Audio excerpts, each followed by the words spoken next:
is up? Yee! We getting it, boy. What's good? You know who it is. It's your boy, Jay in the Bay. Your baller back again. Smells like football season. Yo. Yeah. Whoa.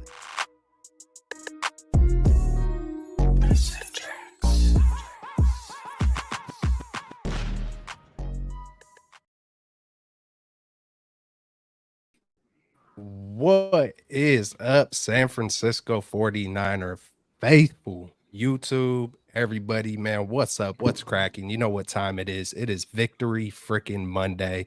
I'm here with my man Baller.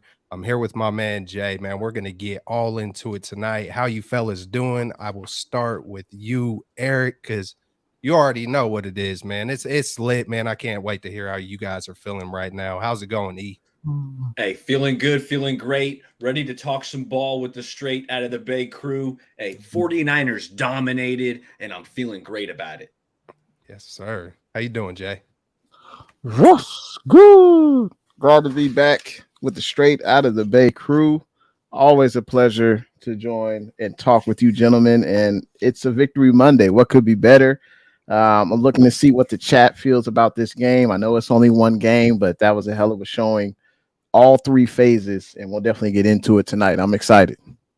Man, hey, let's already go ahead and say what's up, man, to our man, Raphael 562 Niners. He says, what's up, Kelch, Jay in the Bay Area baller, and everyone. We also got Don in that, but he also reminds us to like and to subscribe to this channel, to the videos, to all the content creators y'all see here. Flip-flop to the channels.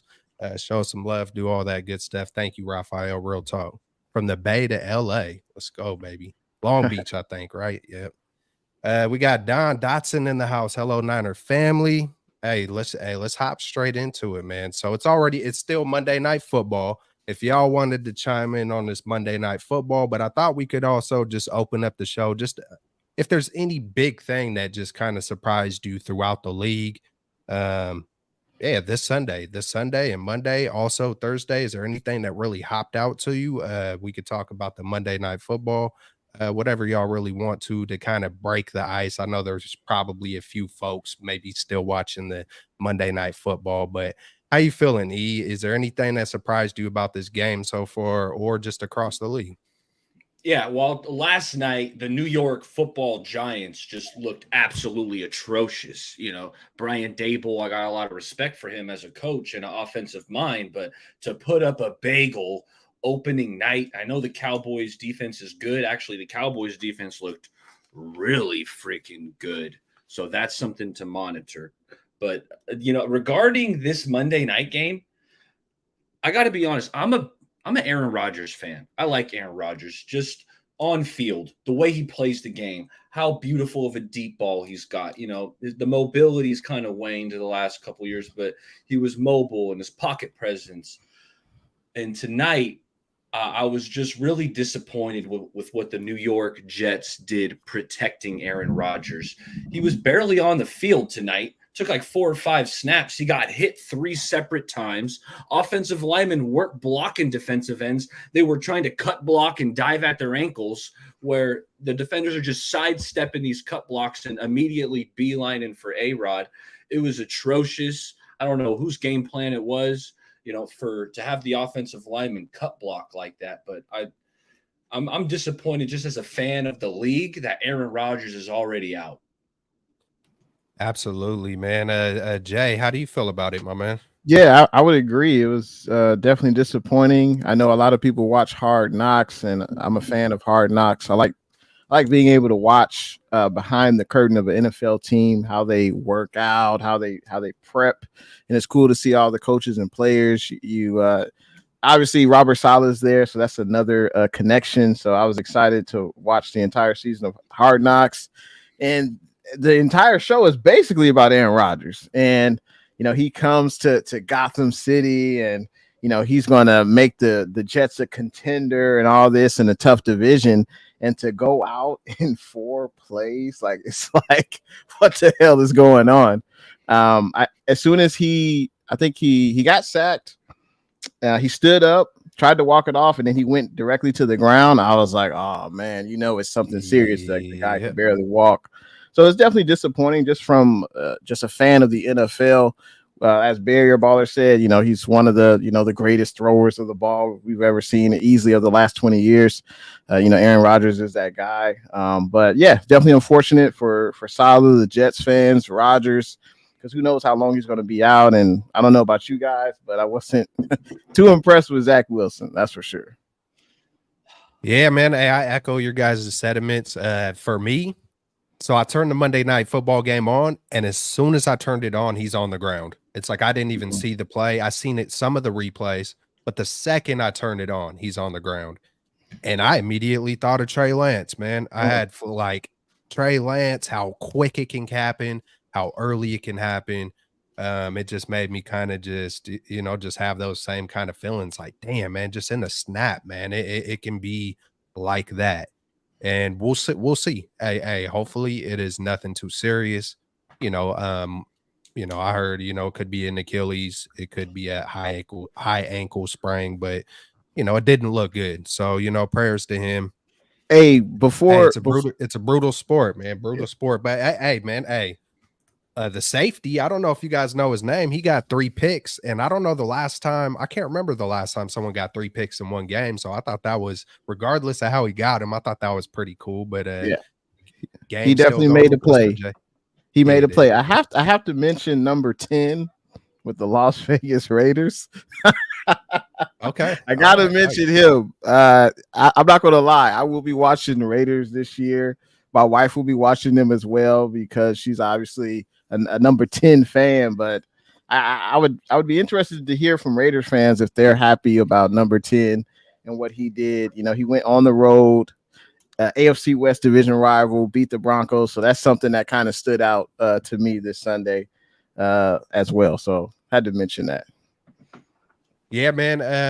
We could absolutely, though. I think we're all going to be peeping in on just to see how he looks. Like, how will he look under Josh McDaniels compared to how he looked against under Shanahan? So it's going to be interesting for sure. Yeah. Are there some little telltale signs on, does Shanahan's plays really suck? Stuff like that. You know what I'm saying? But hey, man, we absolutely beat the brakes off of the dang Pittsburgh Steelers, and it was a beautiful thing, you guys. I don't want to say too much right away, being the host, man. I'll keep it lit. I don't even know how to host half of the time. I just go with the flow. I'm not a professional.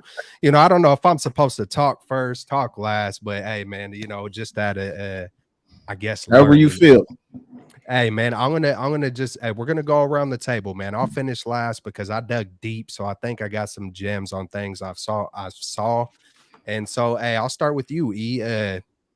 Just a overall, we're gonna be breaking down, Purdy and the offense and the defense, special team injuries, but just overall, man, how did this win feel? How did you feel watching it? And yeah, man, break it down for us.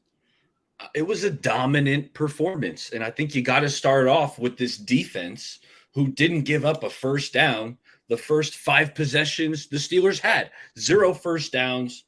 It was just utter dominance. The defensive line was spectacular. Kenny Pickett was living in hell throughout that game. He just speaking of which, Monday Night Football is now over as the Jets get a walk-off touchdown. Wow. Yes. By Wilson? Wilson was a part of it? I got to see the replay. I just see him celebrating. But wow. The defense was dominant, and that defensive line, it was like the walls were just closing in on Kenny Pickett all game long, and he just didn't know what to do about it. And you got to give credit to that D-line, Bosa, Hargrave, Armstead, Farrell, Drake Jackson. So I know we're getting into more details, but you got to start off with the D-line. And then offensively, Brandon Aiyuk was the best player on the field. And Brock Purdy, what can I say, man? The kid is a playmaker. Freaking love it. Freaking love it. What's up, true. Wow, it was What a up, punt bro? return. Jets had a punt return touchdown. Wow. Hey, well, hey, we haven't seen that. Hey, a walk-off punt return. Let's Incredible. get it. Hey, great way to end week one. Great way. Great way to end. Hey, wild. Hey, how you feeling, Jay? Overall assumption of the 49ers beatdown of the Steelers, my man. Man, the 49ers showed up and showed out on the road against Omar Epps. I mean, Mike Tomlin and them good old Pittsburgh Steelers. You know, they was waving them yellow towels and kudos, shout out to the 49ers for traveling to the game. They were, they were there. I don't know what the split was. It looked like 50-50 to me, maybe 40-60 49ers, but there was a lot of red and gold out there. They represented. They were loud in that stadium. And Tomlin usually he's supposed to have his team buttoned up and ready to play, but that's not what transpired during that game. As Barry Baller said, it was just complete domination from the opening tip. Pickett was in hell for sure. Some things that stood out to me, I mean, Drake Jackson. Oh man, I mean, did anybody really expect Drake Jackson to have the type of performance like that? 3 sacks. Oh, Kelts called you say he's gonna have 3 sacks. Oh man. No, but man, Drake Jackson, what a sight to see. I mean, Nick Bosa comes back. He didn't fill up the stat sheet per se, but there's no telling that his presence there, along with Armstead, Javon Hargrave had a sack. Armstead was great. Drake Jackson, of course, with the 3-sack day. Something else, Demo Lenore. I know he had the penalties, but I like that he was aggressive. What's good? I mean, Demo Lenore was aggressive. He actually led the team with 10 tackles, so that was definitely good to see from a cornerback perspective. Let me mention one more player. I like what I saw from Huff. Obviously he was aggressive. He was making tackles. He had that big hit. Almost took the guy out. I think his name is Freyer. Oh, my bad. Freyer, the tight end for the Steelers. It was a clean hit in the end zone. He hit him in his chest. I was like, man, don't hurt him too hard, Huff. But he did a hell of a job. He also had an interception. So I think we just beat the Steelers up from a physical standpoint. We were definitely the more physical team in that game. And I'll let the other gentlemen on the panel speak up to what they saw and what they liked in the game. Man, we got to say what's up to our man Amin, the fantasy beatdown. What's up, Amin? How you doing, man? Hey, I was gonna ask you guys, man, is there what's the highest score you guys ever seen in fantasy? It's my rookie season. It was my first week, but what's the highest score you guys have ever seen before? Or do y'all know? It depends. It depends league to league because different leagues have different scoring and different kind of positions. So it's not like uniform around all fantasy formats. But I would say in ours, if you're putting how much did you put up? I mean, I put up 170 something. That's big. That's pretty good. Anytime you get close to 200, I'm gonna say that's a monster week. So 180, 170. Tyreek, man, Tyreek Hill, baby, let's go. Beast. Yeah, because Amin killed me. I don't even know about scores. I guess I did okay with the score, but Amin, he was playing no Baller. He Came out like the Niners. He basically came out like what's that? Why are you doing Kelts dirty, man? I saw the trade. Why are you doing Kelts like that? Why you gotta do Kelts like that with the Pacheco and Najee? Oh no, I did that. No, I did that, bro.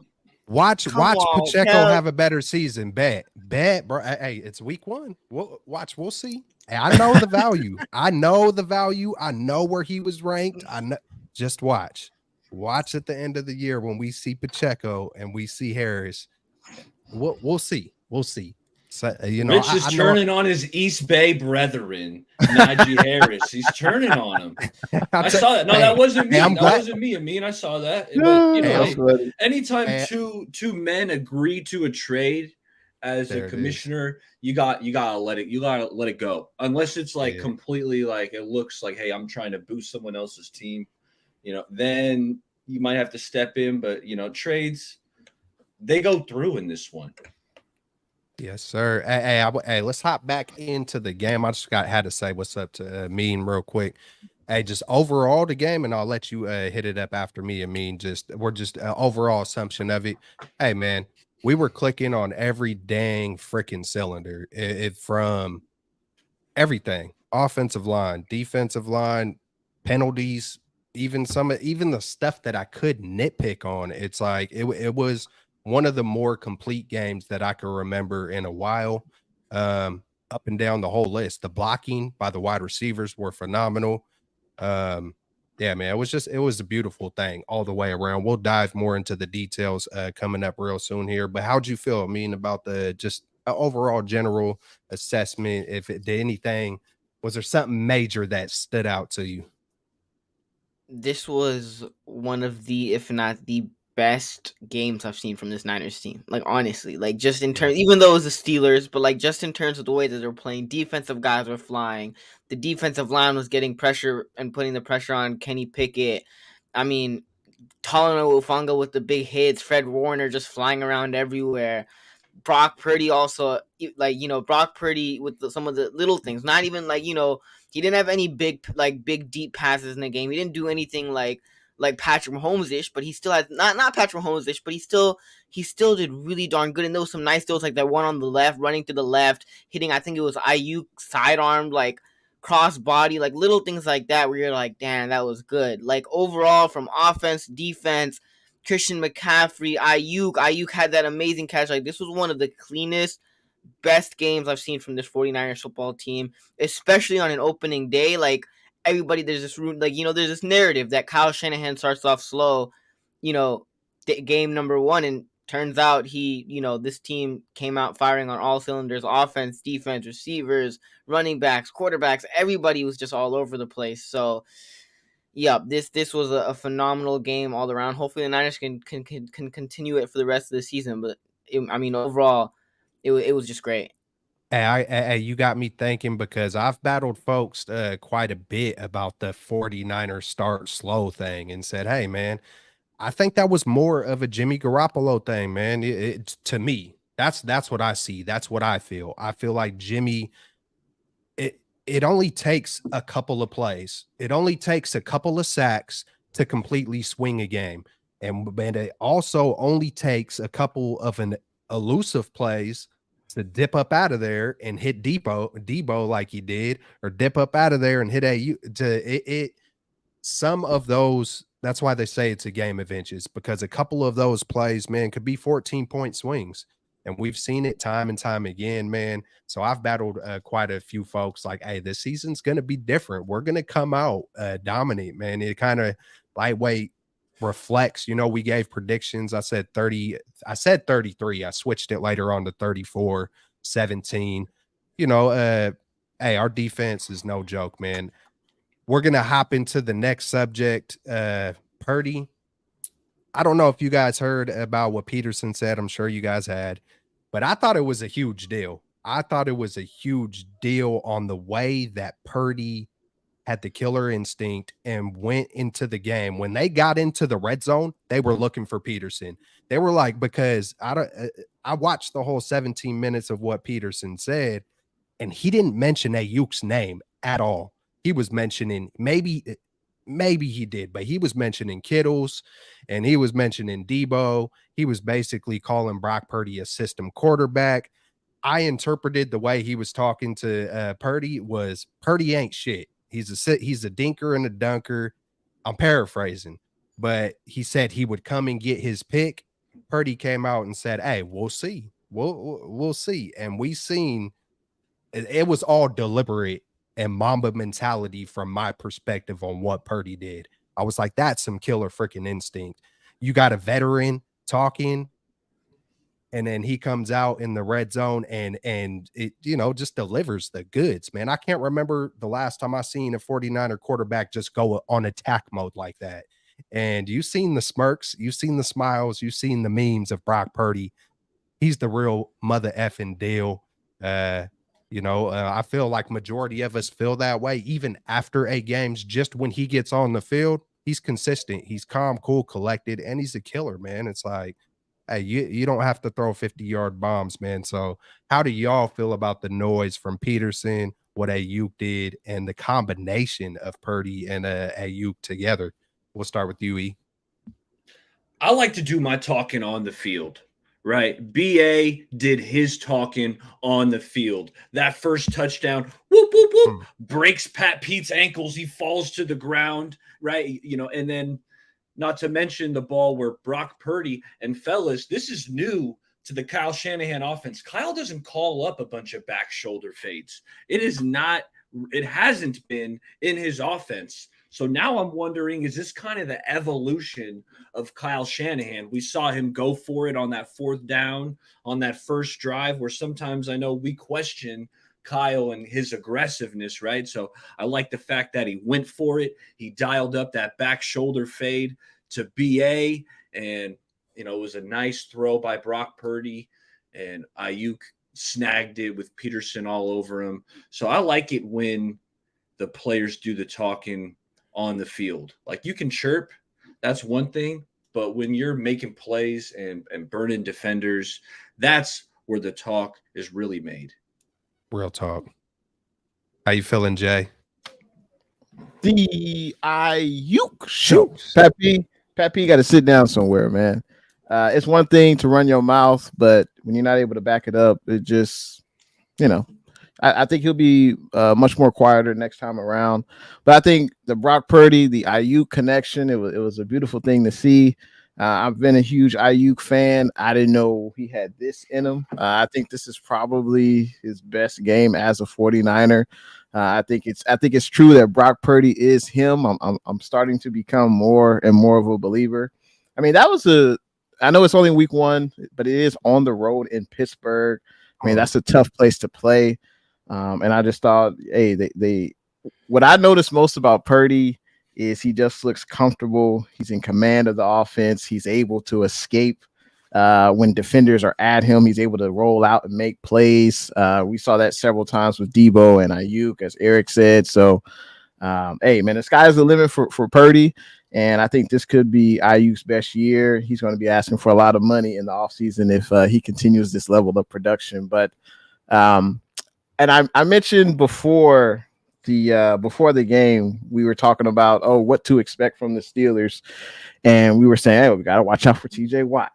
We got to watch out for Highsmith. He led the Steelers in sacks last year, and I don't think we mentioned. I didn't hear the broadcasters mention Highsmith, the other outside linebacker opposite of TJ Watt. Now, I think he did get a holding penalty on the big silverback, but other than that, he was pretty much non-effective. And I know Cam Hayward got injured early on in the game. Sucks for Steelers. Hopefully he has a speedy recovery. But Purdy did very well, and I'm looking forward to what he can continue to do this season. Hey, Raphael, my man, we will get into Wilkes. I promise you. Yeah, man. I thought hey, you know what? Just for the 7 months, I appreciate you to the fullest. You've been rock solid. You've been rocking with me since day one, man. So I appreciate you. I'll give you a quick thing on Wilkes. My God, he was dicing it up like it's almost like it felt like there was a role reversal. It felt like Wilkes was kind of like the Shanahan and being super creative, and Shanahan was kind of vanilla, but it was a good it was a bomb vanilla. And I'll break it down the offensive line on what I seen and the simplicity.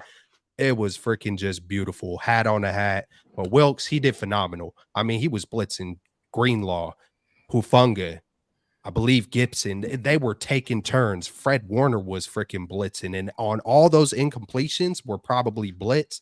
And then the three sacks by Drake Jackson were all on stunts. Like it was just it was creative. It was nice. It was well timed. Wilkes did absolutely phenomenal.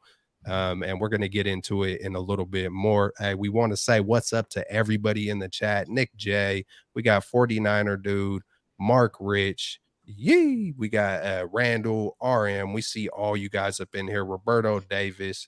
We got some news on Aaron Rodgers. Looks like the AC or the Achilles isn't good, but it's still to be determined. But I guess that's what Slareth said. But hey, man, it's a brutal sport, just like my man Jay in the Bay always says. And it was reminiscent to Trey Lance lightweight. It sucks when it could just happen in a snap, but hey, that's the game of freaking football. So does anybody have you touched yet on Peterson and Aiyuk and Brock Amin? Not yet. Hit it, man. How you feeling? To see that from my quarterback was just so special because, like, I mean, I ain't trying to throw little jabs here, but I mean, you look at with Trey Lance, we obviously didn't get an opportunity with Trey Lance. You look at Jimmy Garoppolo, who was the 49ers quarterback, and like you probably know what I'm about to say is that like we would get blown out sometimes, and Jimmy would be on the sideline, and you would see him smiling, and you would see him laughing, and he would comes into press conferences, and he would be smiling, and he would be giggling. Like, I'm not saying that Jimmy didn't care, but he definitely didn't show. He definitely didn't show it. Right? It wasn't like Come on. when you know certain guys, like you could tell by certain guys when they lose, like they're straight up like locked in. Like, you know what, we're doing everything to prepare to not have that same feeling again. Like Larry Bird, like I think Magic Johnson said something about Larry Bird where he said, I'm taking it way back, but Magic Johnson said something about Larry Bird. What drove Larry Bird is that he didn't want to feel losing, and he didn't want to feel that feeling of losing, and that's why he would work and put in effort. And seeing that from Brock Purdy, a guy talking trash to you, right? And a guy like Patrick Peterson, who's a potential future Hall of Famer, and for you to go and target him and be like, you know what, I'm not afraid to throw you the ball. Like, sure, you know what, you want to talk.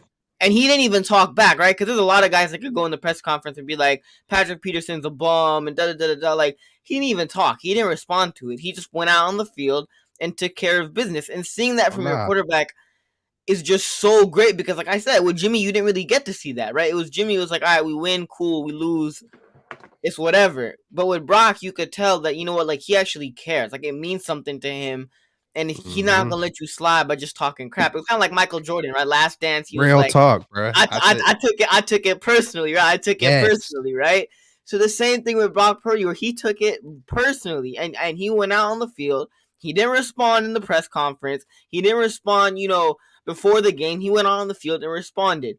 And then especially after the game when he said, "Oh, was that touchdown on Patrick Peterson?" Like, it wasn't really disrespect. It wasn't disrespectful, but it was also like, you know what? Like, I'm gonna give it back to you also a little bit. So I mean, love that. Love seeing that from my quarterback. Love seeing the competitiveness from my quarterback. Brock Purdy has this like quiet confidence in him, and even like that touchdown to Brandon Aiyuk. That wasn't even my favorite play of the day. My favorite play of the day, it was like a third down, like a 3rd and 12. And Brock Purdy took off and ran with it, and he picked up the first down. He saw a linebacker or safety, and he like just fell to the ground because he didn't want to get hit. But I mean, man, Brock Purdy. And how cool was that when he stared dead at the camera and he's smiling and pointing? Something like that. Yeah, he was something like that. Yeah. He gave homage to Debo with the you smell what the rock is cooking, and then he's pointing right at Peterson though. It was just freaking perfect, bro. It was perfect. Like I cooked it like, hey, man, hey, I agree with you, Amin, on the Mamba mentality, the Michael Jordan. I thought of those same things. And I feel like when Brock said, we'll see, like even that held weight. Like he didn't even have to come at him like, okay, watch. Like we'll see, just even the cool, just little smirk and just, okay, we'll see. Like, all right, bro. Like, hey, you haven't even, you're not only disrespecting me, you're disrespecting Aiyuk because you ain't even said Aiyuk's name. And it came and it got him, man. It was a beautiful thing. Hey, we're gonna hop into this offense, but a great assessment of the whole thing. I mean, for real, with the Michael Jordan and the Larry Bird and Joe Montana and Jerry Rice and all those guys always talk about just being afraid to lose. And when someone does say something little, they take it too hard. They want to come after you and they want to rip you apart. They do. When you say something that they ain't playing no games, natural born killers, it's called Mamba mentality for a reason, and Brock, I feel like that's the biggest difference of Jimmy and Brock. And people say, oh, all these similarities. Look at the passing chart. Oh, Jim had that same confidence. No, there's a difference in a nice smile and trying real hard and having a killer instinct. It's just something that you can't quite, it's called the X factor. It's called you just have it. And people say, what is it? There's a certain fire, will, and desire that some guys just got. And Garoppolo didn't have that. I believe Purdy does have that. We'll see more and more the more playoffs come. we'll be able to really see, if he's that Joe Montana cool, like there's John Candy, when the game is on the line in the Super Bowl. We'll see if that comes to fruition. But hey, man, let's hop into the offense. Hey, Kels, real quick though. Yeah, I just think what's it up? simply comes down to how badly you want it, right? And like, it's a little bit cliche, but like, you could tell, right? Like I said, with Jimmy, it was like, we lose, cool, it's great to win, but if we lose, I don't really care, right? And he didn't really show it. But with like Brock Purdy, you could tell, right? Like even with like Rodgers, I'm gonna go and like, I'm not trying to take shots at Rodgers, but like Rodgers would put up MVP touchdowns. MVP numbers, 40 touchdowns a season. But like he won one Super Bowl. Whereas Brock, and he's way more talented than a guy like Tom Brady. But what makes Tom Brady so great? Tom Brady doesn't have the strongest arm or the fact he's not the most athletic. But Tom Brady has that drive that, respectfully, like, and I get it, it's a stupid comparison, but that Jimmy didn't have. And Brock Purdy, I feel like, has that drive where he wants to win, he wants to be great. And like, just seeing that from my quarterback on the field, where like, yo, you gonna talk crap, I'm not gonna let you get away with that. And like you said, Kelts, he didn't even have to go and target him. If we won and he put up the same stats, but he didn't throw it Peterson's way, and we blew the Steelers out, and Brock Purdy had a good day, like, I would still be happy with that, right? But for him to go out and even target Peterson, like, I mean, I love that even Yeah, more. But that's like some Kobe Bryant, Michael Jordan type ish right there, which I it was like, is. yes, sir, Brock Purdy, yes, sir. 23, like 23, 8 games. And this man's like, okay, vet, watch, we'll see. Watch. Like, I don't know, man. Maybe I'm overhyping it, but it's special. It's special. And I'm not going to wait for a couple years to like really soak it in, man. I'm gonna enjoy it. I'm gonna say what I see. I'm gonna say what I see day to day, man, and enjoy the ride because I just pray for health, man. That's what it really comes down to. But hey, let's hop into everything else about the offense. We'll start with UE. It's been a minute. Man, hey, what are some things you've seen besides Brock, man, on offense, man? And we got to start out with this man right here, Christian McCaffrey. I thought his vision was phenomenal, and you also got to give credit to the O-line with that too, because I thought the O-line was creating some nice holes in the running game, but McCaffrey's vision was excellent. The 65-yarder coming out of halftime where you got that block by Brandon Aiyuk decleating Kazee of the Steelers, and then you got Ray way downfield blocking it up to make sure McCaffrey's able to punch it in the end zone. So yeah, I got to give credit to this man, Christian McCaffrey. I thought he was excellent. And, Brandon Aiyuk, we've already all spoken about it, but BA was dominant. Debo had his sprinkles. He had some sprinkles in the first half of making some plays, extended some drives, finished up the game with, I believe it was 5 catches for 55 yards. George caught a couple balls. The big one was that fourth down conversion where I got a little nervous at first on that fourth down when we lined up. The Niners were in shotgun, right? And I was like, man, shotgun, 4th and 1. I got a little nervous for a second, but hey, you know what? I shouldn't have doubted Kyle because he saw something on film that he knew Kittle was going to be open running across that formation. So really, just Was that the same as the Saints? My bad. Was that the same as the Saints with Jimmy in that Saints game? I believe it was a 4th and 2. It was very reminiscent of that play, but I'm not sure if Kittle was in the backfield. The one I'm talking about, right? Oh, of course. Yeah, Yeah. where Kittle, it took like 4 Saints to try to bring him down, and Kittle's still just marching along for yardage.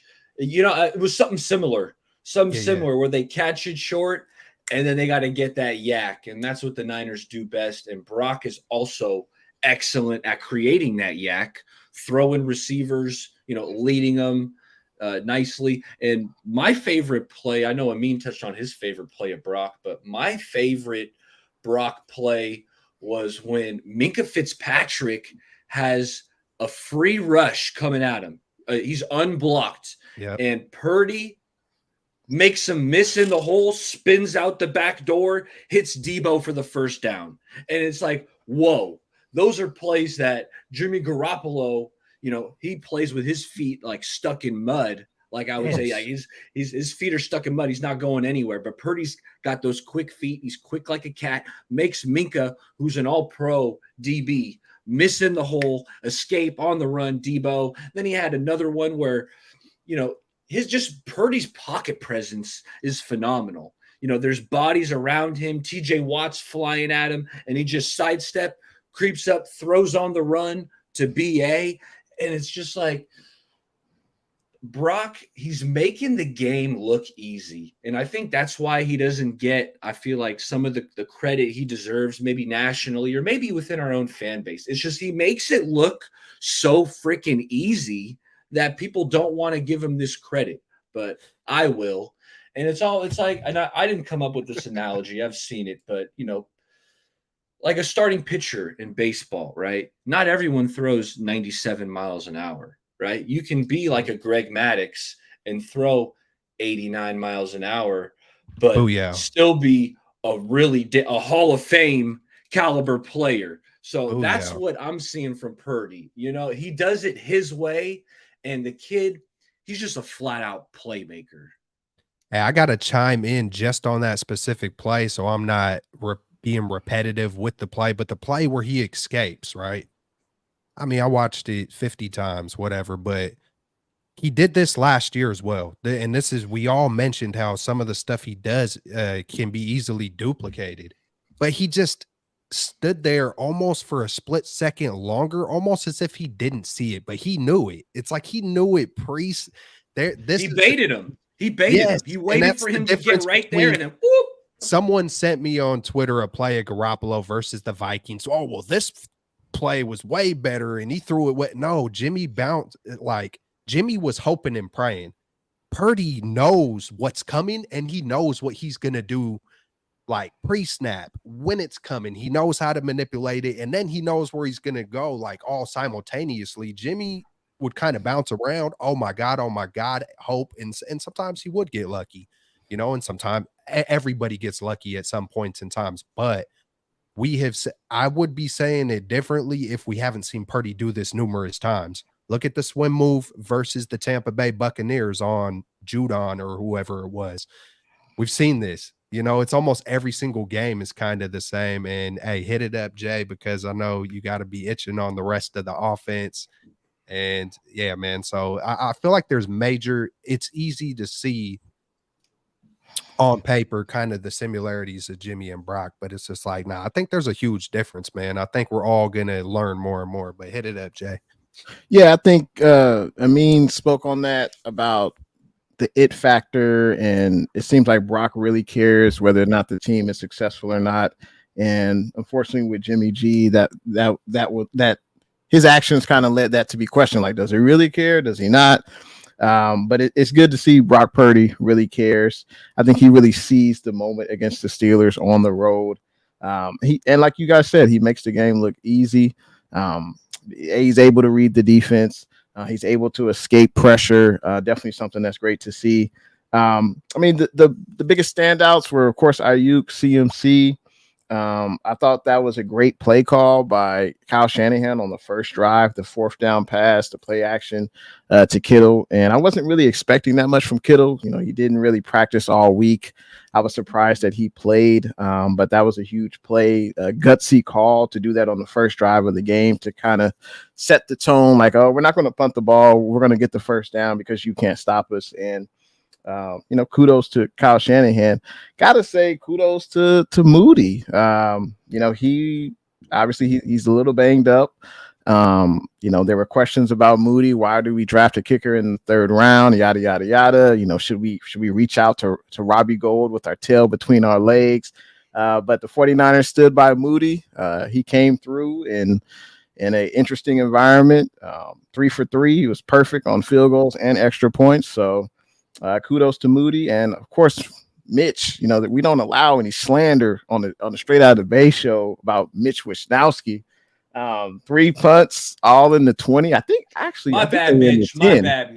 They were in the 10. So I mean, not only obviously he punts the ball, he gets it in the 10, but that makes it even more difficult on the Steelers offense. Now they got to travel 80, 90 yards to get a touchdown, and that makes their offense more difficult, or that makes it more difficult on them to score. So I'm intrigued to see if this offense can continue to score 30 points. I mean, I don't know about you guys, but I was shocked that the Rams beat the Seahawks in Seattle. I was shocked by that, but Rams defense, they look good. Their offense looks solid. So it's going to be an interesting matchup. Can Brock Purdy do it 2 weeks in a row, at Levi South? Oh, yeah. How you feeling? I mean, anything of the offense that, I would like to take this chance to formally apologize to Mitch Wisnowski. I sincerely apologize. I was wrong. I mean, like, you deserve that contract. No Mitch slander will be tolerated anymore from this day forward. No Mitch until he shanks it. Until he shanks one. Yes, then until he shanks one like he did in preseason. No Mitch slander tolerated. Man, this offense looked great on Sunday. Brock Purdy, what I feel like what makes Brock Purdy so special is the fact that pre-snap, you could tell that like he sees things definitely better than Jimmy. Just pre-snap. I watched the Raiders game, right? And the clear difference between Brock Purdy and Jimmy Garoppolo, even with the Niners, is that Jimmy would get lucky. If he didn't see his first read, he didn't see his second read. Sometimes he might see his third read wide open, or he might see, like a Juwan Jennings wide open, or he might see Christian McCaffrey and he'll dump it off, or he gets lucky. But it's not really like, okay, you could tell that he's processing things and that he's seeing the field. He would see it. If he didn't see it, he would get lucky. He would get kind of jittery, and then he would get the ball out. And then luckily, because we had such phenomenal guys, Adiba would catch it, and he would take it 30, 40 yards, or he would find a Juwan Jennings, or, he would dump it off to a running back.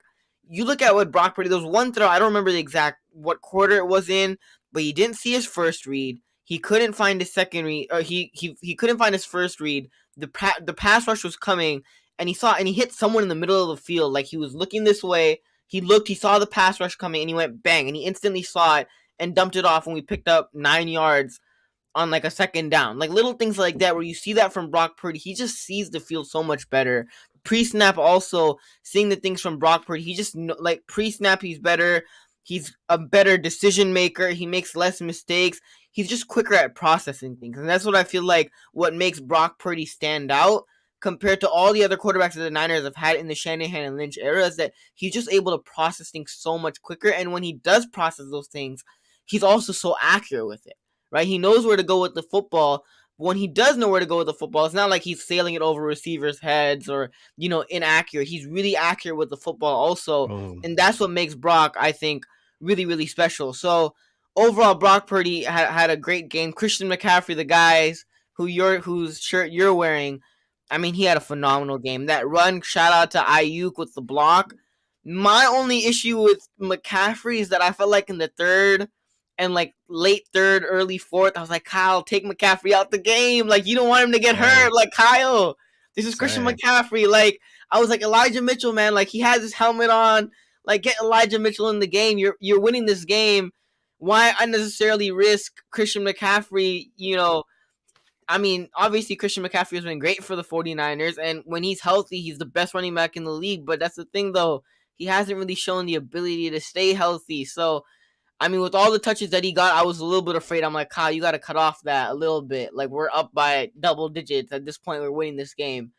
Get Elijah Mitchell in here. Don't risk Christian McCaffrey getting injured. But Christian McCaffrey had a solid game. Aiyuk, man, whoever drafted Aiyuk in fantasy this year, I mean, if he continues at this rate, like, damn, Aiyuk is a baller. And, I mean, if he continues to perform like this entire season, what he was supposed to, the Niners are going to have to give up a pretty penny to pay Brandon Aiyuk. So, Brandon Aiyuk, great game. I mean, overall, this offense was That's why great. they cleared all that cap. I mean, everybody said they cleared all that cap. People were throwing out Brian Burns and all that. Yeah. It's for BA. It's for BA, exactly. It's for BA. Hey, they know what they have inside the building. I feel like, man, it could be misleading. You see 220, and it's easy for a lot of, casuals to be like, oh, it's Jimmy 2.0. But I feel like Kyle, man, he could hit up 350 whenever he wants to. Kyle Shanahan, man, he just all of it. It has all come together beautifully. Even the right side of the offensive line. I don't know how many snaps TJ Watt had, but for McKivitz to only lose 3 times, and really, if you go look at I believe he had 3 sacks. If you look at 2 of those, he held them long enough. I believe it was only 1 time where he really just got beat.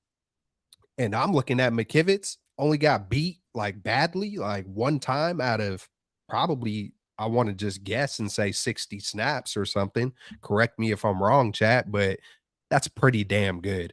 Another thing I want to talk about this offensive line, I've talked to Baller quite a few times off screen, about how horrible in the beginning of the year last year was. There were offensive linemen running up the field, touching nobody. There were guys rushing in at the quarterback untouched 5 to 10 times every game. It was absolutely, I couldn't believe it when I went back and watched it. And this is just maybe a week or 2 ago when I went back and watched last year. Every single game, the first few games of the year, it was unbelievably horrible. I want to even say worse about it, but this game comes and there was none of that. There was none of it. I watched every single run play, every single pass play, my eyes locked on the offensive line. It was lightweight boring, but there was some beauty in it because there was nobody running upfield. I don't think not once, maybe one time Trent, but it was just because of the design of the play, and then Kyle Shanahan also eliminated a little bit of pulling. I think we only pulled on run plays 4 times in the whole entire game. It feels like he's doing that every other run play. I know it's kind of his bread and butter. 4 times we pulled, we got 18 yards. It was pretty good, but we were playing much more vanilla in my opinion, and it was beautiful. It was man on a man. There wasn't as many shifts, there wasn't as many pulls. And you can clearly see who the most talented team is when it's hat on a hat, when it's a little more simplified. And that's what I've seen from this offense. I just seen a just collected group that didn't shoot themselves in the foot. We had one offside, one false start by Burford, I believe it was. Maybe there was another flag here. There was a couple. I think there was a couple on Burford. Other 3. Than that, like he had 3. Well, well, good looking on that the one. right Jay. side of I thought the O line played good. Overall, it kind of nitpicking, getting down to the nitty gritty. Right tackle. Cole McKivitz, I don't think he played bad. I thought he gave up more than one. I thought it was like 2 kind of instant pressures where like TJ Watt just blew right past him and McKivitz kind of barely got a hand on him. I also think what helped out Colton is that they kept Kittle kind of in line, kind of chip in, or having McCaffrey kind of chip before he went out on his route. So I thought they did a good job kind of helping out Colton because TJ Watt's one of the best edge rushers in all of the league.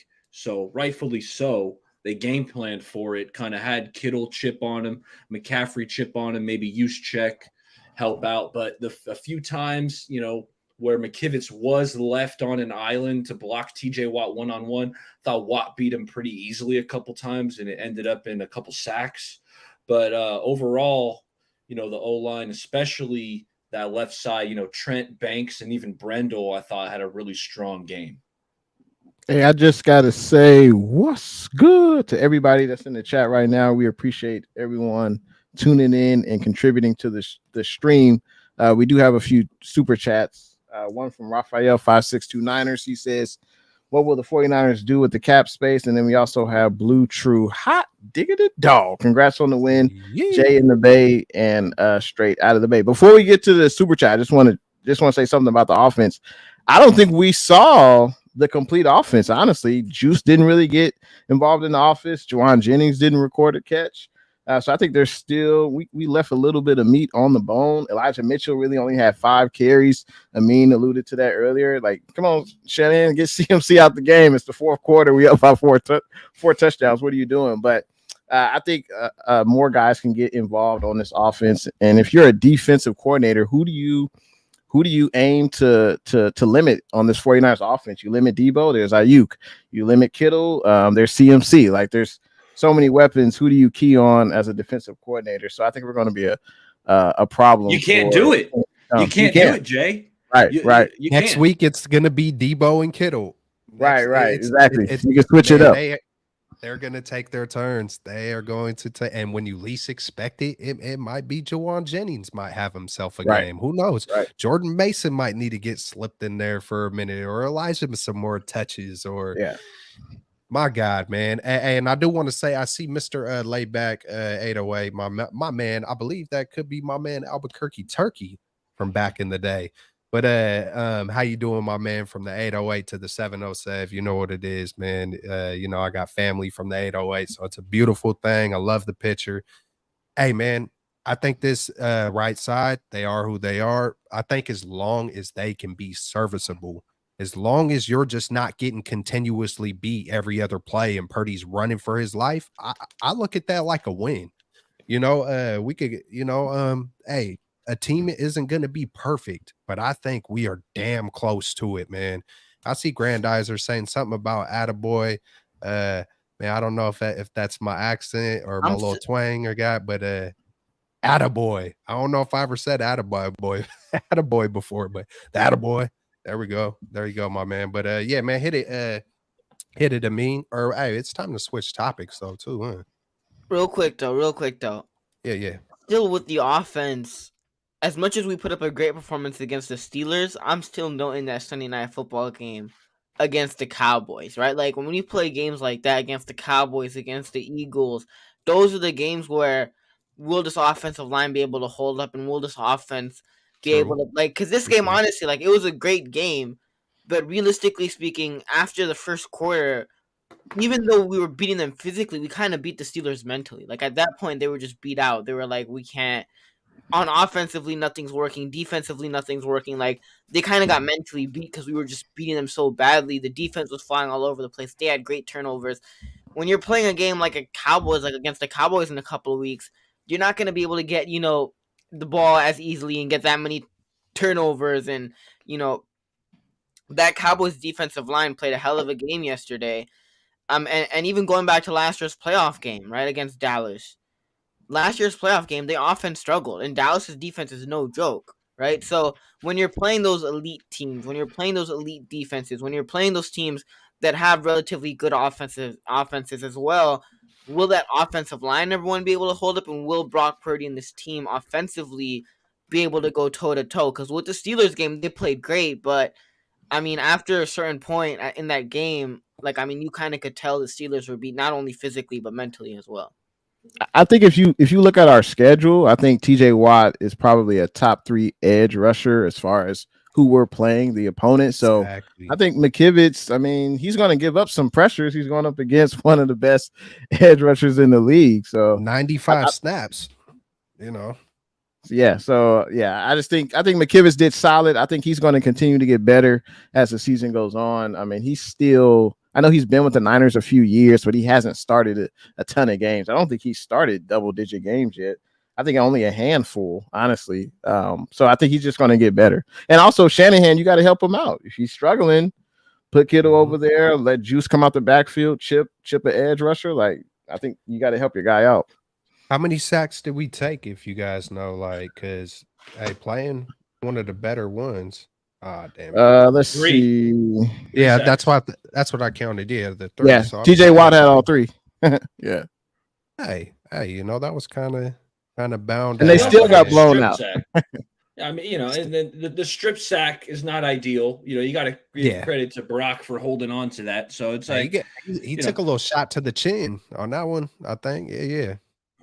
Yeah, absolutely though, baller. Hey man, we're gonna hop into did we cover the whole offense, man? Hey, I think just up and down, if that's the most we can nitpick is, of course McKivitz was gonna get worked. I mean, who doesn't want work? You know what I'm saying? Like you just alluded to, Jay, top 2, 3 in the league, man. You know that's gonna happen.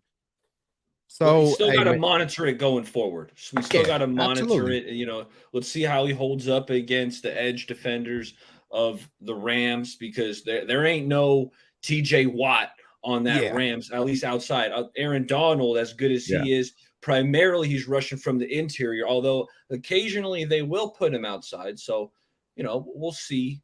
We'll see. But hey, Colton, you know, you did he did a solid job yesterday. He was Yeah. solid, but let's Yep. see what he's got going up against, maybe some lesser talent.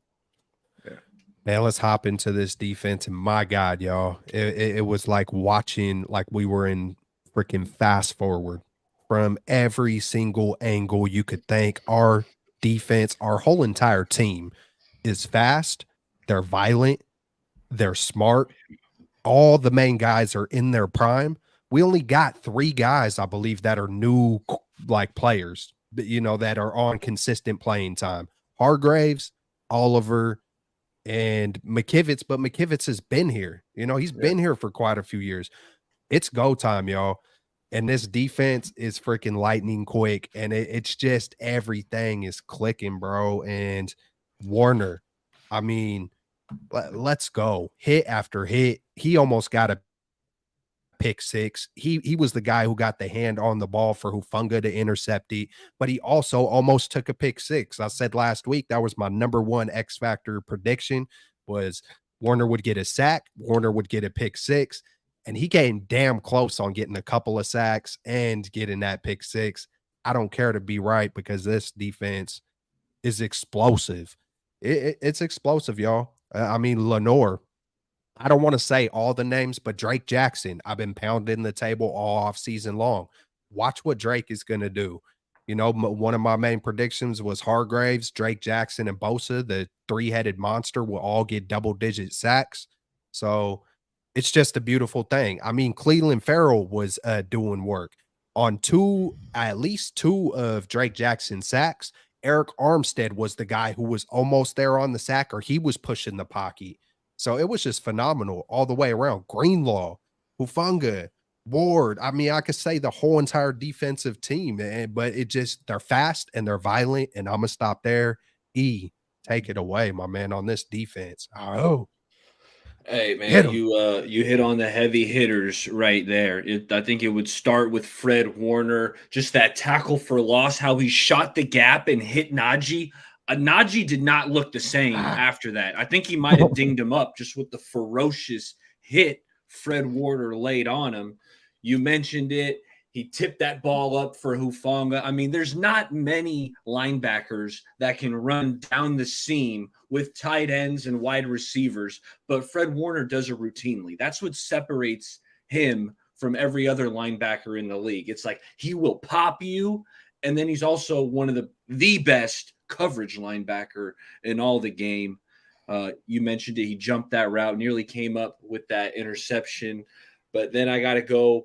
I thought Drake Greenlaw was phenomenal. I know he gave up that touchdown to Freiermuth. I don't think he was expecting Pickett to throw it because he was draped all over him.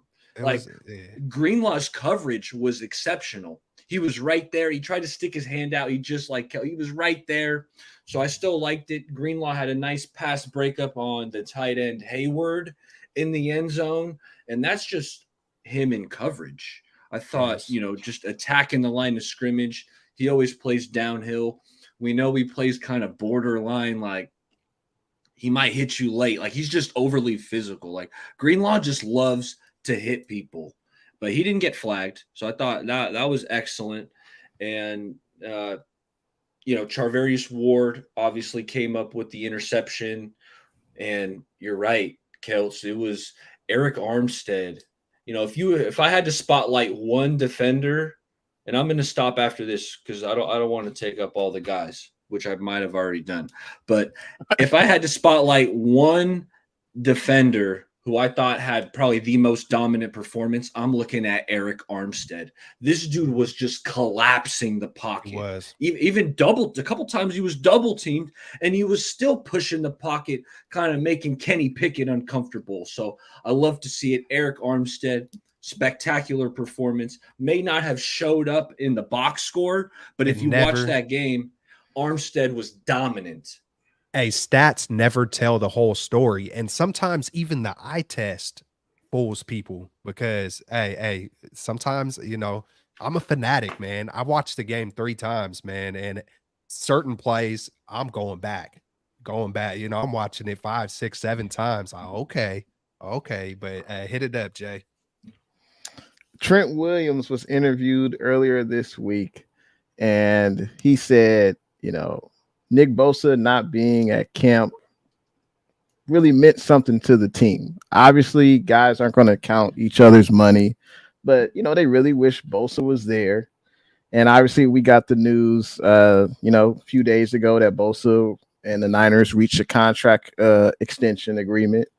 And I felt like the team was really uplifted by Bosa's, by Bosa being there. I know Bosa didn't have a 4 or 5 sack game, but I think he changes everything when he's out there.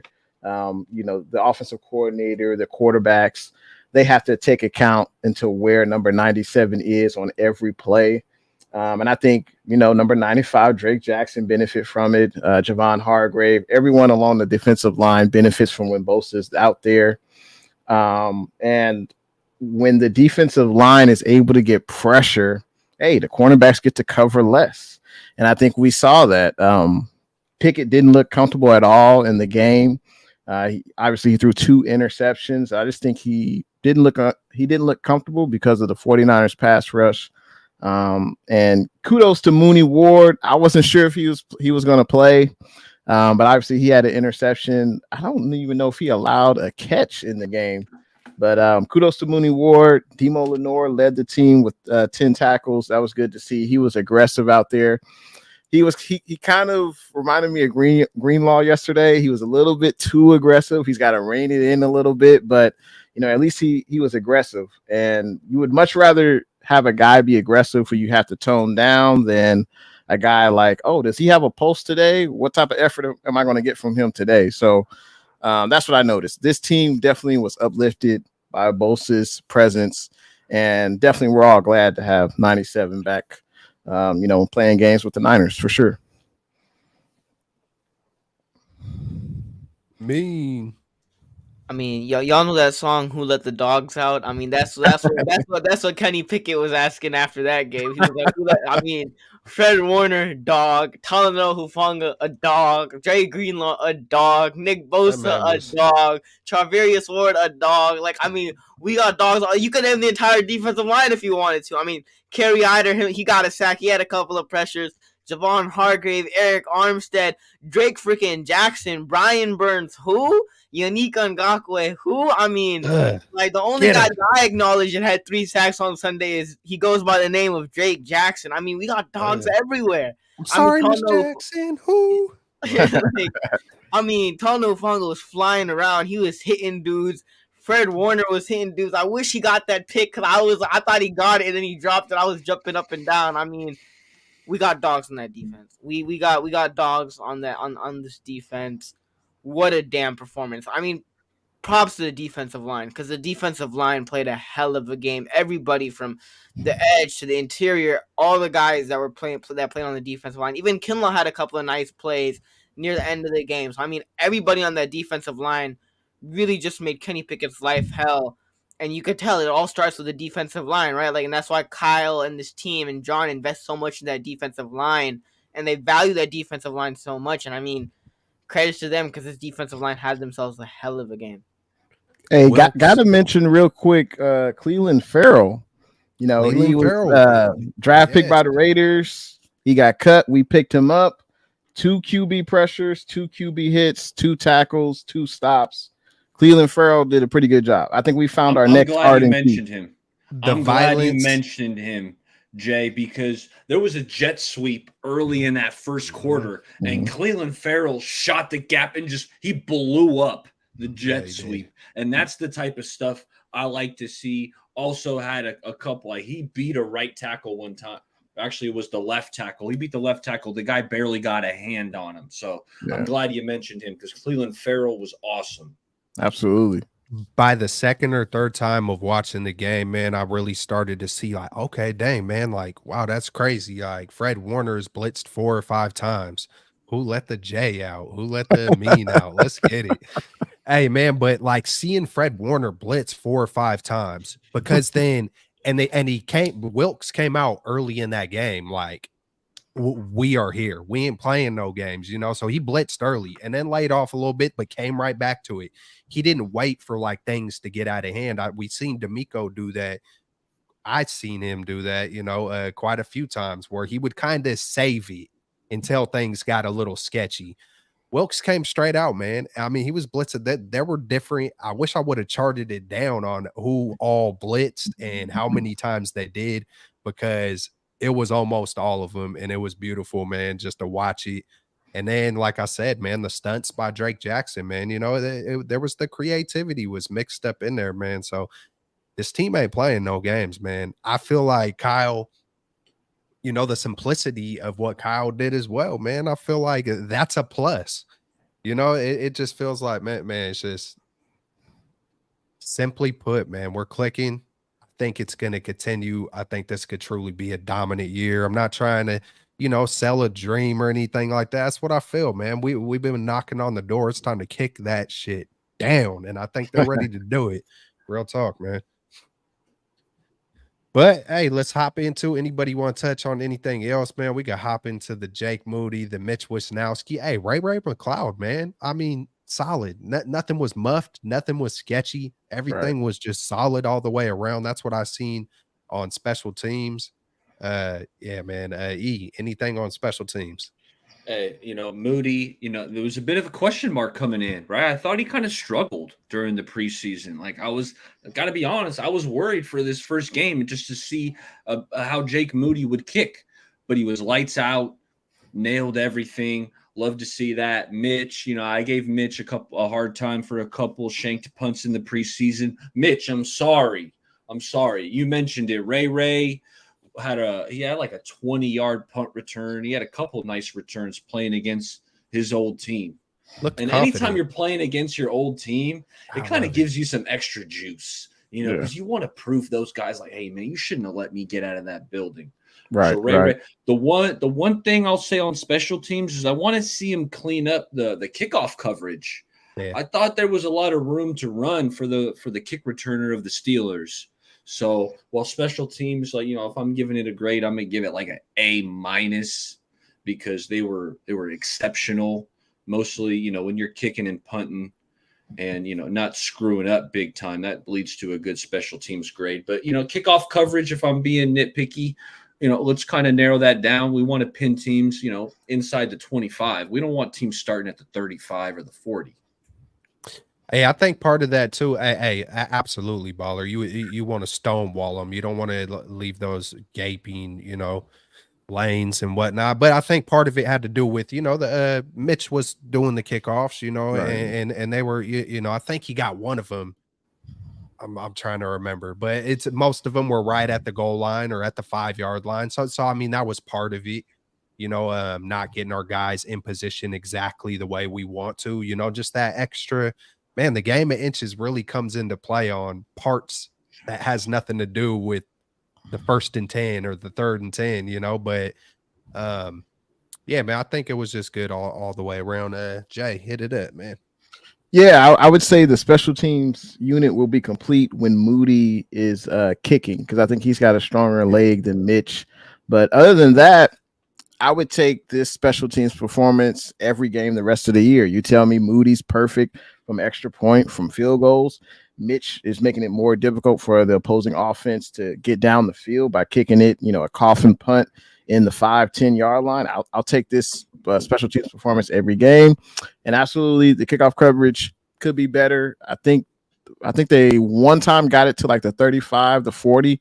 Obviously, that's not ideal, but I mean, the Steelers offense couldn't do nothing with the ball. So I guess at the end of the day, it didn't really matter. But special teams, hey, they get an A for the performance yesterday. Absolutely.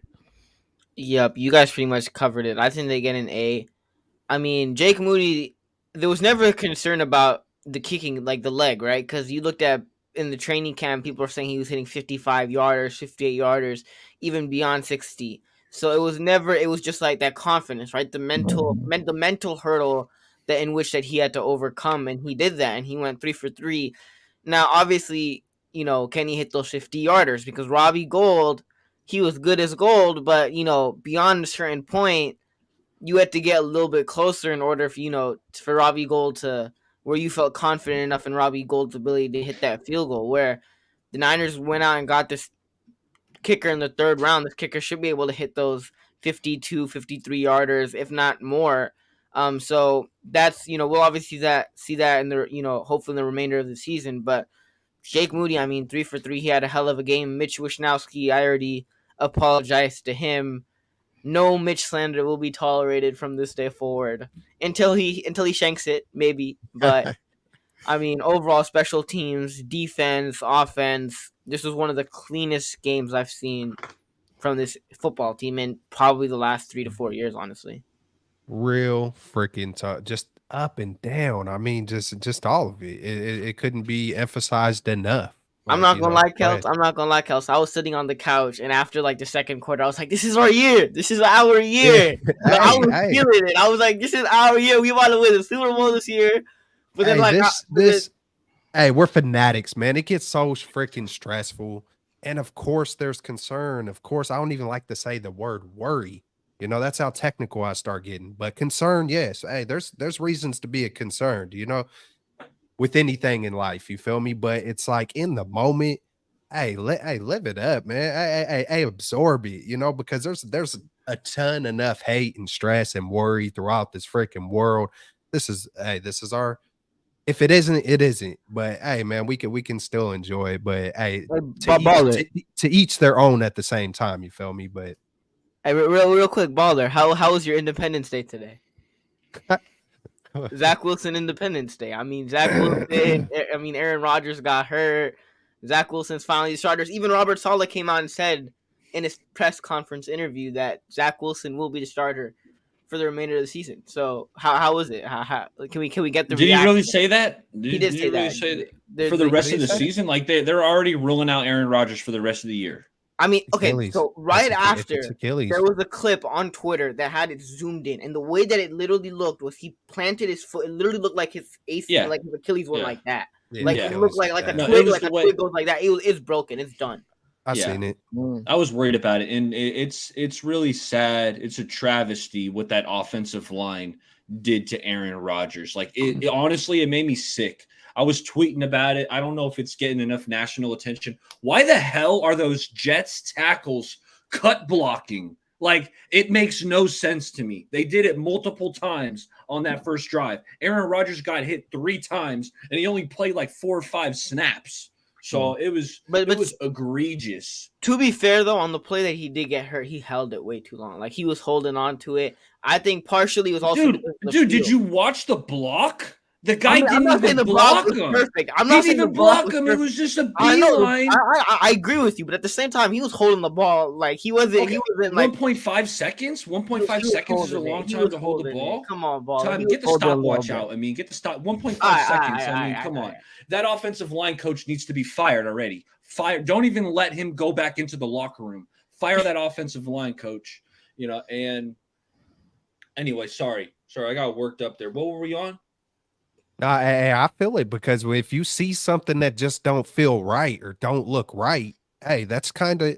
Hey, I used to teach my kids back in the day, snitches get stitches. And as growing up as a man, I had to switch that up. I switched that up. Now, you see something, you say something, but hey, pick and choose your battles wisely at the same time. You feel me? But hey, so I feel the passion, Baller. You're like, hey, something did not feel right here. You know what I'm saying? And sometimes it's easy to be, you're tripping. You don't know what you're talking about. You're crazy. Hey, man, I've seen some wild stuff in my life, and I've been one of the few people to say it. And then come to find out, it wound up being the truth in a weird way. But go ahead, man. Hey, Kelts. I wanted to address my boy Grandizer in the chat because he asked me a couple times for 49ers players stock down. And there's not much stock down, Grandizer. So if I were to, it's going to be slight stock downs, but I would probably say Colton McKivitz, very slight stock down going up against TJ Watt. I thought when he was asked to block on an island, he struggled a few times. Then I'll probably go maybe slight stock down on Demo Lenore, just with that possession before halftime. He had the holding, he had the late hit. He didn't make any kind of plays that popped off the screen. So I would probably Those are probably the two names I got for you, like slight stock downs, Colton McKivitz, Demo. Hey, you made me think of something because I was, man, there's got to be someone I could have stock down on. Come on, be objective, Rich. And then it just made me think of something more positive. Ambry Thomas, man, I thought he played a hell of a game. Um, the one, okay, here's stock down, but his stock was already kind of down. But it was Oliver, man. When I think Ambry had because Ambry was the guy up. It wasn't Oliver in the beginning. It was Ambry, and he was doing well. And when Burks was out there, Oren Burks was out there, it was Lenore. But then when Ambry came in, when they went to the nickel, Lenore slid into the slot or the nickel. And so I just wanted to give props to, yeah, I hear you. I mean, I just wanted to give props to Ambry Thomas. Stock down Oliver, but his stock was already kind of because that's when they kind of start cooking a little bit more, but they were gonna being down like that anyway. Yeah, man. So that's all I got to say about that front. Injuries. Hey, man, he had a concussion scare, Ambry Thomas, now that I'm speaking on it, and he's out of it. There were no other injuries to report. And that's another major factor about the clicking on all cylinders and a complete game from head to toe, man. It was nice. Now, I wanted to get predictions for the next game from y'all. Maybe it's a little game we could play last year. We did predictions on quite a few games. I thought we could simplify it with just the 49er game, and we'll give like a X factor player. You know, you don't got to get specific with stats if y'all don't want to, but let's give a score. We're heading to our second home, man. We're headed to freaking 49ers, Levi South. The Rams, they upset the Rams upset the Seahawks. They got some players over there. Stafford looks better than last year. I watched the game. Stafford looks way freaking better. He's got two young dudes in Atwater and Puka Naka, I think his name is. And I wanted us to get him in the draft. If I messed that name up, I messed it up. Rich, I love when Rich tries to pronounce names that like he's hearing for the first time. I love it. But yeah, keep going. Hey, what's the name, bro? Well, I mean, there's Puka Nacua, the former BYU receiver, got a bunch of targets. So yeah, you got to monitor Nacua. And then they got this little guy, former second-round pick, Atwell, Tutu. And he doesn't play with a tutu because the dude is super quick out there. So you gotta monitor. Stafford's got that big arm. He loves to throw it deep down the field. Atwell's not a guy that you want to get. You don't want Atwell to get over the top. Yeah, I watched that game, bro, and it was Nakua, right? God, that's a dope name. But Nakua, hey, the chemistry was real there. It wasn't just like, oh, let me dump it down. Like, hey, bro, that Stafford, he was going over the middle and he was hitting both of those guys up very comfortably. And, the Seahawks doesn't seem like they got a slouch of a defense, you know what I'm saying? And went into Seattle and did it. So it didn't look, to me, they just played efficient. They weren't afraid to run the ball either. Akers was on point. They got another dude, I believe Williams, but Akers, they just look rejuvenated. Look like they had a Super Bowl hangover. And they're like, okay, people think we're trash. It feels like they got a little chip on their shoulder. Hey, man, watch it. Hey, I know I think we're going to win. We're the more talented team. But at the same time, you got to be careful for those kind of teams that are reinvigorated and got a chip on their shoulder. Hey, I'll just start it off. I have no idea on an X Factor player. But I ain't going to stop now, man. Hey, I think maybe I'm going to go ahead and say 34-17 again, man. That's going to be my prediction in Levi South. A player, hey, I think it's going to be last year it was the Christian McCaffrey game versus the LA Rams. I think it's going to be the Kittle game in this one. So I'm going to say George Kittle is my X Factor, 34-17. That's what I'm going with. And anybody else could take it from there. I like that score prediction, Kelts. I'm not deviating too far away from you. I'm going to say 35-20 49ers. And, as for my X factor, I feel like there's a Niner that tends to give the Rams a tough time. and Aaron Donald. Remember that one presser tried to act like he didn't know who he was. They're like, "Hey, what'd you think about this guy Debo? Who? I think Aaron Donald, you know damn well who Debo Samuel was. He had just ran all over your ass for like 200 yards. And you're going to act like you don't know. You better find out who the guy is. He just kicked your butt up and down the field. I think Debo, he's got something for the Rams. So that's going to be my X factor. Kind of a quiet week one. I'm expecting a Debo, a big game. Lock him into your fantasy lineups. Big game incoming for Debo. F around and find out Debo is coming. What's up, Jay?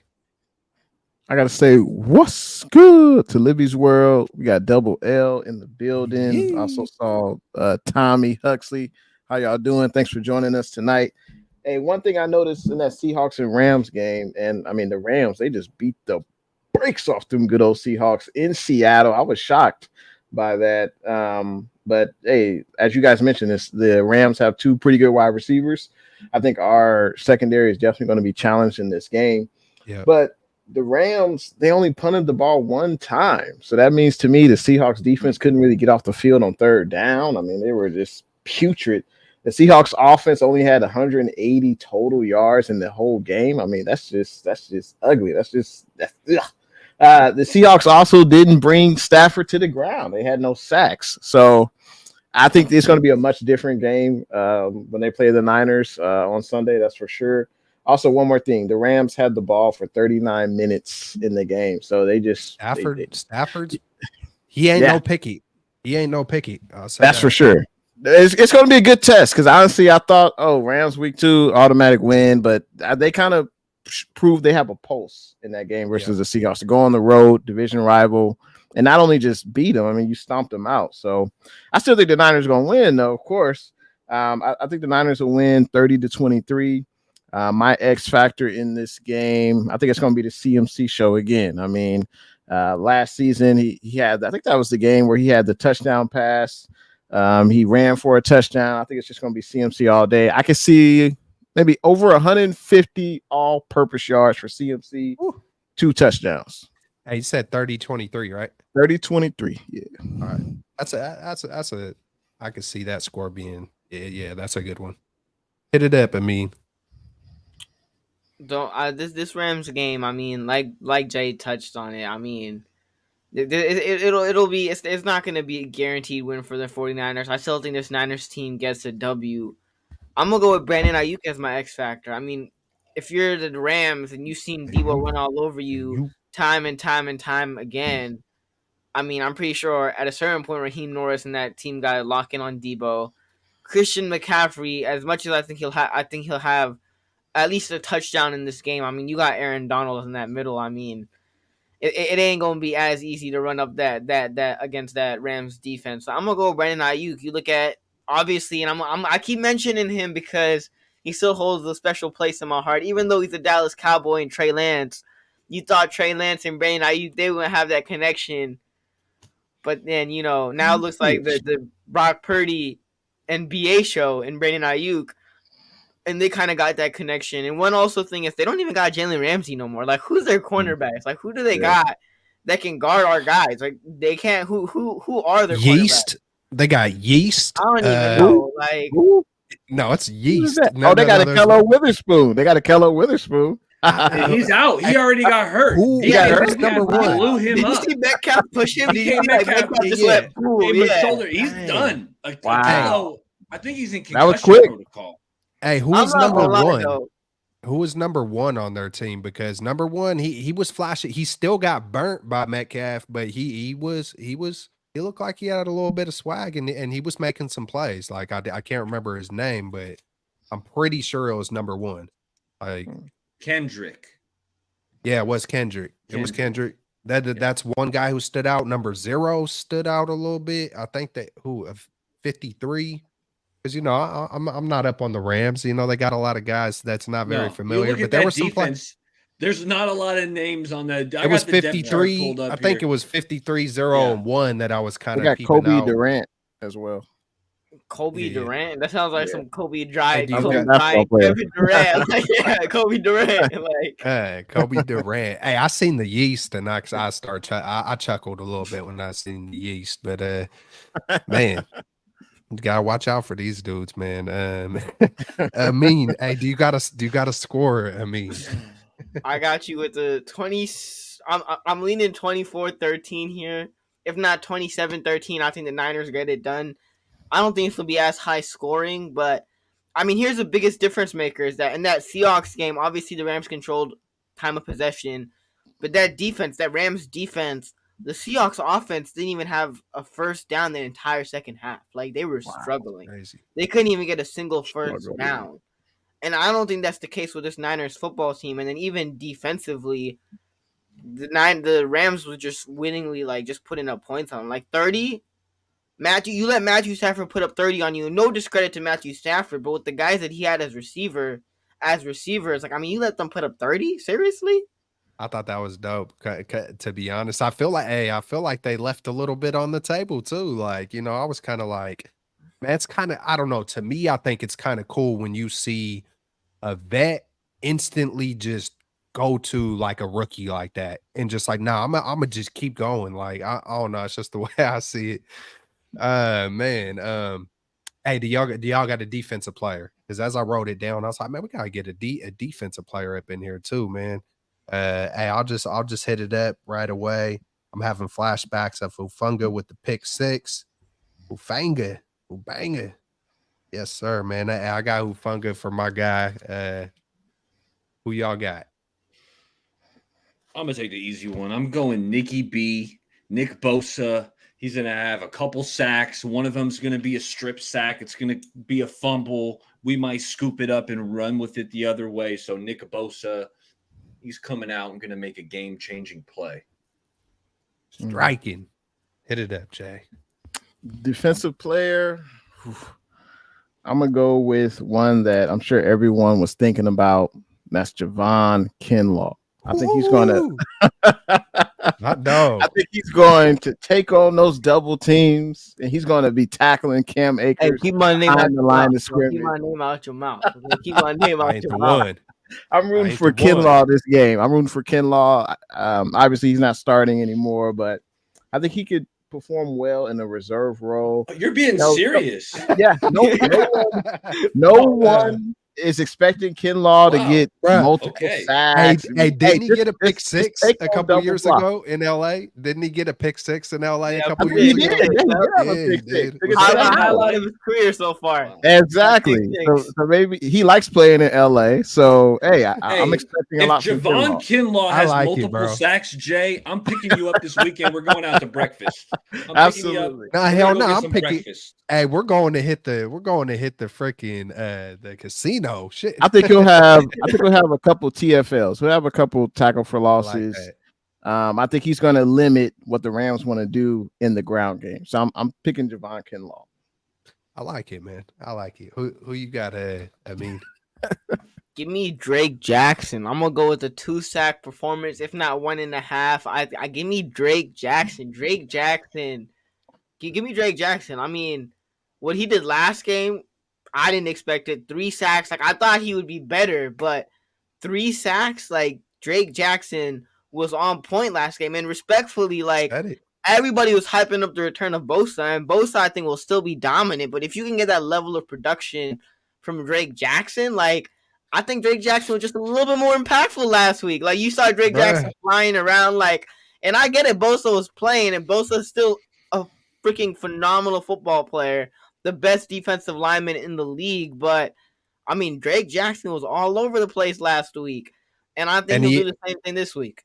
He almost got 4. He almost got freaking 4. I'm thinking if it was the one on the long incompletion where it looked like Armstead jumped off, but he almost got there on that one too, man. So he wanted that 3-piece combo meal. You know, he wanted the fries, the chicken nuggets, that sounds good, and the hamburger. Yeah, I want all that too. Man, throw a brownie on there. Shoot, man. Hey, man, hey, it's hungry. It's snack time. I don't know if I'm sure everybody's eating dinner, but it's probably sack time, man. We got it locked in. Hey, man, we're going to be back here Monday, 8 o'clock after Monday Night Football. We'll be right back here on Monday for a 49ers Monday victory. What's up, Luke Luna? We see Grandizer. He rocked with us the whole time. Roberto Davis, Bebop, everybody that came through and showed love. I was slipping this week. I don't have everybody's description in the link, but hey, you know who everybody is. And if you don't know, I seen someone earlier mention you, Amin. Hey, man, it's Amin the Dream. I'm pretty sure it's spelt out that same exact way. We love all y'all. We appreciate all y'all. And, you know, coming from me, Celts Chronicle, faithful, rise up. Yee! Let's go, baby. Let's get it. Hey, y'all can have your final words and we'll dip up out of here. Hey, great start to the season. Looking forward to week 2 versus hated rival in the LA Rams. Doesn't get much better than that to go 2-0. But yeah, Niners just need to come out with the same intensity that they did in week 1. And I think we should ratchet it up against a division rival. So I think we'll play even better and looking forward to it. And obviously appreciate everyone in the chat rocking with us tonight. And we'll see you guys next Monday.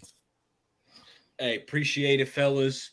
Love talking ball with you guys. Can't wait for next week. Hopefully it'll be another Victory Monday. I have a feeling it will be.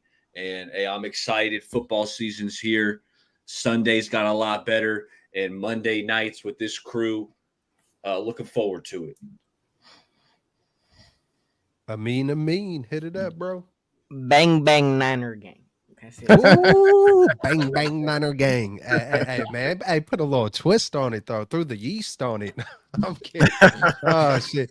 Hey, I love it, man. Bang, bang, Niner gang all dang day, man. Hey, what does our man LJ say? I don't know if y'all are too familiar. He said something along the lines, Niner gang or don't bang. that's Lawrence. Yep. That's what he said. Yeah. Hey, real talk.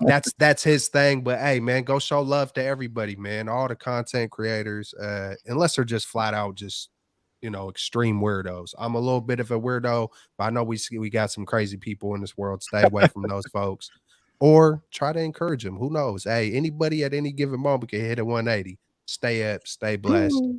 We're gonna leave y'all with the outro if I can find it, if I could get myself together. Peace out, much love. Yee.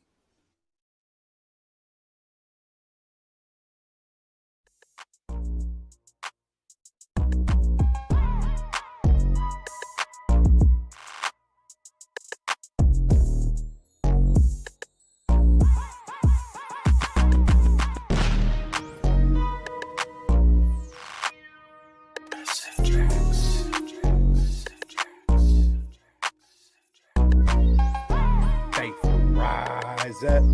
Yee. We getting it, boy. What's good? You know who it is. It's your boy, Jay in the Bay. Your baller back again. Smells like football season.